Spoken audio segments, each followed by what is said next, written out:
Kata ego di dalam Alkitab mengacu kepada sebuah makna di dalam bahasa Yunani yang artinya adalah aku.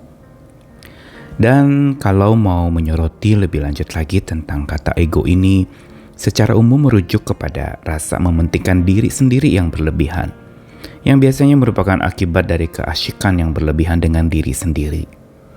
Self itu lalu kemudian menjadi bagian dari orang-orang yang hidup dari kedagingannya. Tetapi kitab suci menyoroti dengan tegas dengan mengatakan mati terhadap diri sendiri yang merupakan kebalikan dari ego. Ini adalah model yang diajarkan di dalam iman percaya kekristenan. Dan inilah sebenarnya yang harusnya membawa kepada kita sebuah kesadaran bahwa pada dasarnya setiap manusia terlahir dengan egonya masing-masing. Saat terlahir manusia sudah membawa keegoisannya, membawa keakuannya, dan lawan kata dari ego adalah kerendahan hati yang mengacu kepada sebuah sikap hati yang di dalamnya tentu saja baru bisa terlaksana kalau ada kekuatan Tuhan. Karenanya kita perlu belajar dan memahami bahwa pada dasarnya apa yang kitab suci katakan tentang keakuan itu mengandung sebuah jajahan, menjajah si pemiliknya. Keakuan membuat seseorang tunduk kepada egonya, kepada pementingan dirinya sendiri, yang merasa dirinya yang harus diutamakan, yang lain harus di belakang, dirinya harus di depan, dan yang lain harus tertinggal di sana tanpa perlu kita pedulikan. Kita perlu terus berjuang dalam rangka merdeka dari jajahan keakuan. Tapi bagaimana caranya? Saya Nikolas Kurniawan menemani lagi dalam Sabda Tuhan.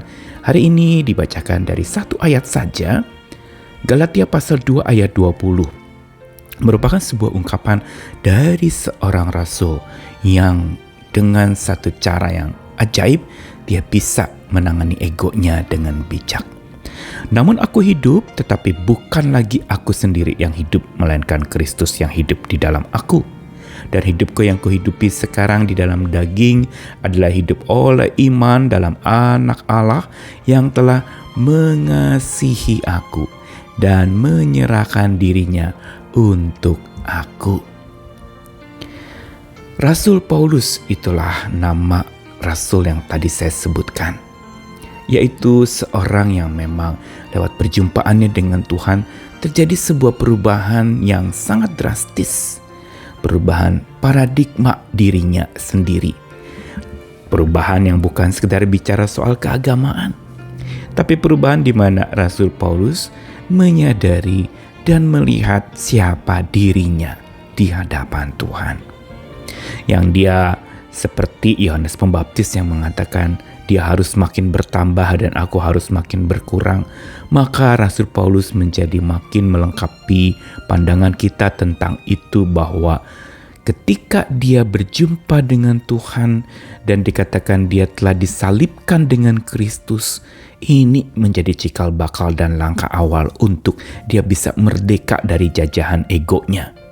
Dia bisa merdeka dari jajahan keakuan dirinya sendiri, yaitu saat dia disalibkan bersama Kristus.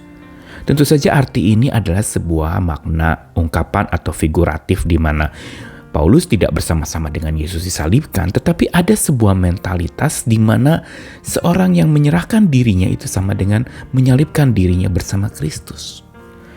Berarti benar-benar rela untuk menyerahkan seluruh hidupnya termasuk egonya kepada Tuhan. Menyalibkan berarti mematikan. Menyalibkan berarti menggantungkan di sana. Dan ini langkah untuk seorang menjadi berubah, yaitu ada penyalipan dirinya, penyalipan egonya, penyalipan emosinya, penyalipan agar berbagai macam hal yang dari kedagingan itu tidak lagi merusak karena dia sudah dipimpin oleh Roh Allah. Dan kelanjutannya ini yang merupakan bekal untuk Rasul Paulus merdeka dari jajahan keakuannya. Dia katakan, namun aku hidup tapi bukan lagi aku sendiri yang hidup. Ada sebuah perubahan setelah penyalipan dirinya kepada Kristus dan bersama dengan Kristus, maka Rasul Paulus mengalami sebuah perubahan di mana dia sadar bahwa kalau dia hidup itu bukan karena dia sendiri yang hidup. Berarti dengan kata lain, Rasul Paulus mau mengatakan ada perubahan di dalam isi hidupnya. Tadinya berisikan keagamaan yang membunuh orang-orang beragama lain. Tadinya hidupnya berisikan kebencian kepada orang-orang yang mengikuti jalan Tuhan. Tadinya hidupnya dipenuhi dengan kekerasan, amarah, tipu muslihat, dan berbagai macam kepongahan karena keagamaannya. Itu dikatakan sudah bukan itu lagi hidupnya. Bukan itu isinya. Tapi isinya adalah siapa? Dikatakan ayat lanjutnya, Kristus yang hidup di dalam aku.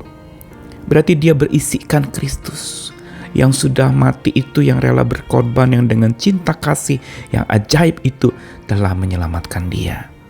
Sehingga dilanjutkan lagi bahwa dan hidupku yang kuhidupi sekarang di dalam daging itu adalah hidup oleh iman. Pertama tadi dia menyalibkan dirinya bersama Kristus. Yang kedua dia sadar bahwa isi hidupnya sekarang adalah Kristus.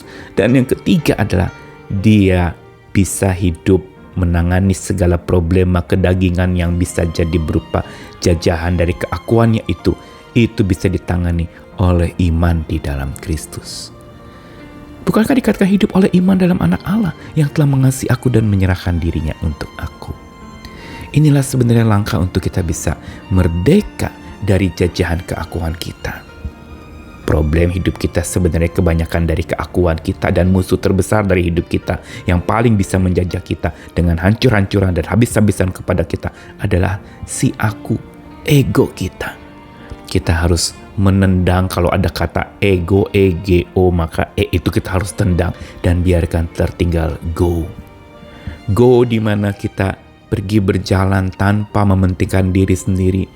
Go berarti kita menindaklanjuti kasih Tuhan yang sudah menebus kita dengan kita hidup merdeka dari jajahan keakuan dan mengatakan tidak kepada segala godaan-godaan keakuan dalam diri kita. Inilah peperangan yang sesungguhnya. Pesan sabda Tuhan hari ini mau kasih tahu bahwa orang yang egonya dipenuhi dan dipimpin serta diisi oleh Tuhan Yesus Kristus itu akan mampu menaklukkan egonya diri sendiri, akan mampu menaklukkan keakuannya di dalam diri. Dan kalau dia sudah dipimpin Tuhan, diisi oleh Tuhan, dipenuhi oleh Tuhan, dia juga bukan saja mampu menaklukkan egonya, tapi merdeka dari jajahan ego dan keakuannya.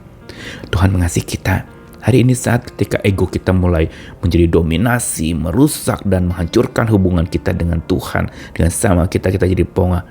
Datang kepada Tuhan dan biar minta Tuhan salibkan lagi kedagingan saya. Tuhan tumbuhkan lagi hidup yang sadar bahwa diri saya itu harusnya berisi Engkau ya Tuhan. Dan katakan lagi, Tuhan, saya mau hidup oleh iman di dalam Tuhan.